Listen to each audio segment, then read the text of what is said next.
The Silent Witness.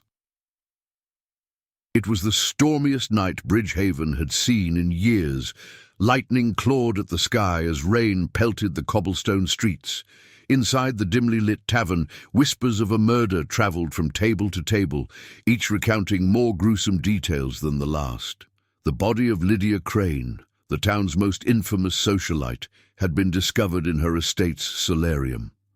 At the heart of the chaos sat Eloise Hart, a mute artist who had arrived in town just 2 months prior. Known for her hauntingly vivid sketches, Eloise was a woman of few, or rather, no words. But that night, her hands trembled as she clutched her charcoal pencil, the image she was drawing, betraying a secret she could not voice. Detective Samuel Briggs had seen enough crime scenes to last a lifetime. Lydia's death, however, was peculiar. There were no signs of forced entry, no clear weapon, and yet the look of terror frozen on her face spoke volumes. His investigation led him to the tavern, where townsfolk speculated with wild abandon. It was there he noticed Eloise hunched over her sketch pad, her eyes darting between her work and the room's shadowy corners. "Eloise, isn't it?" Samuel asked, approaching her table.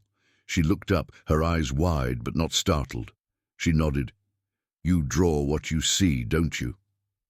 She nodded again, hesitating before pushing the sketchpad toward him. Samuel's brow furrowed as he examined the scene she had captured, the solarium, unmistakable with its towering glass walls and ivy-covered beams. In the foreground stood a man in a dark coat, his face obscured by shadow, clutching what appeared to be a silver letter opener. "You saw this?" he asked, his tone sharp. Eloise nodded, her hand trembling as she pointed to the clock tower outside the tavern. Samuel followed her gaze, noting the time. 9:45 p.m. The sketch had been completed well before the murder was publicly announced. "Why didn't you come forward sooner?" he pressed. But the question was futile. Eloise couldn't explain, only gesture. Her hands mimicked the motion of someone walking stealthily, then covered her throat in a pantomime of fear. "You were afraid," Samuel interpreted. She nodded, her eyes pleading for understanding. Samuel folded the sketch and tucked it into his coat. "Stay here," he instructed, signaling to the barkeep to keep an eye on her. Eloise watched as Samuel left the tavern, her mind replaying the events of the previous night. She had been sketching by the solarium's pond when she heard muffled voices.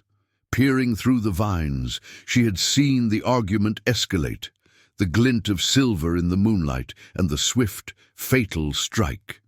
Fear had frozen her in place until the assailant fled into the night.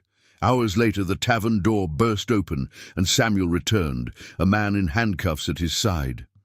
Eloise's heart raced as she recognized him. Harold Crane, Lydia's estranged husband. The evidence Samuel presented was damning. The letter opener, still stained with blood, had been hidden beneath the floorboards of Harold's study. But Samuel wasn't finished. "It's not just the weapon," he said, pulling Eloise's sketch from his coat.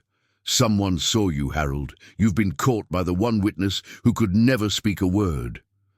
Eloise's hands shook as Harold's eyes landed on her, his expression a mixture of rage and disbelief. Samuel stepped between them, his voice firm. "You won't intimidate her, it's over." As Harold was dragged away, Eloise exhaled shakily. For the first time in her life, her art had spoken louder than words ever could. In the silence that followed, she felt the weight of what she had witnessed begin to lift, one stroke of charcoal at a time.